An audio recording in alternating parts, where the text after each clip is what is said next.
Hello. Well, it's just hard to even know where to begin. It's been a long couple of months, and that's why you haven't heard from me by MailChimp.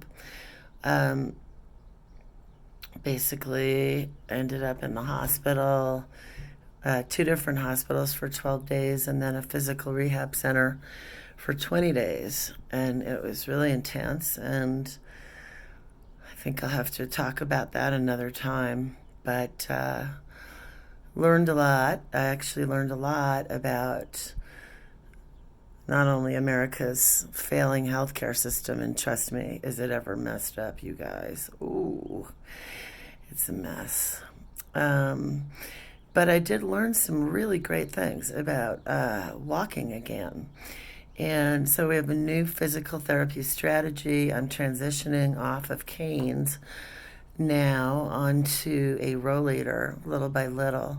So that's good. I'm back home. I'm extremely weak. Just being in the hospital, and what happened was I had a very bad fall, and I had another very bad fall 2 days later, and I passed out in the mix of that, and all of my vitals just kind of went crazy. They went sideways, upside down, like blood pressure and body temperature and everything went crazy, my whole body. And it really took about 2.5 weeks to stabilize.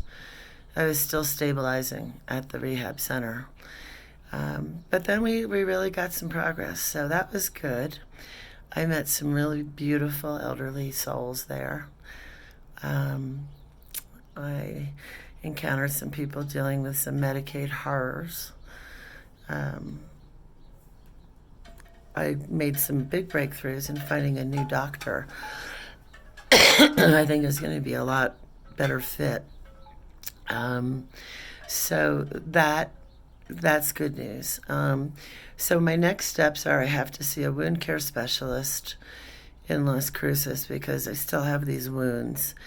And the new doctor and I have determined that that is the single most important thing that has to get addressed right now. And followed close after by movement, introducing movement back into my life in many forms. And then also supplementation because I'm like deficient in a lot of stuff because I don't absorb well. So I need to really get back on that, and I have a list of things to get on Amazon. So, wound care specialist, a pain control specialist because these wounds are really painful, and then also a therapist who specializes, as it turns out, in working with people who have become disabled in life and working through the issues that come up around that, which are many. I always, for instance, thought being disabled, well, at least I'd have some free time. Like I'd finally be able to read, The Magic Mountain or War and Peace, books I never got to somehow, but that people tell me are worth reading. But no, disability's not like that. Disability is exhausting. At least mine is. I have very little free time, and my active working time is mostly spent on dealing with medical issues and appointments and stuff. So anyway, I came home to a mountain of debt. I'm plowing through it, but I really do need to raise, in the short term, several $1,000s, and that's just stone cold fact.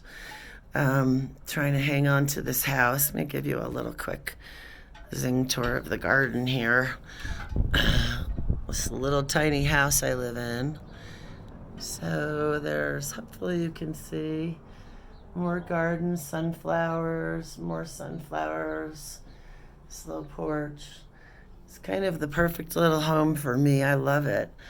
Um, but I'm diving into the financial aspect of restructuring my life now, and I must say things are looking dire. So we'll see what happens. I will keep you posted, and in the meantime, if you can contribute, now is the time when it would make a big impact. As I said, I need to raise several $1,000s, 3, 4, 5,000 in the next couple of weeks to take care of some big issues. So anything you can contribute would be most appreciated. Thank you, and I will post again soon.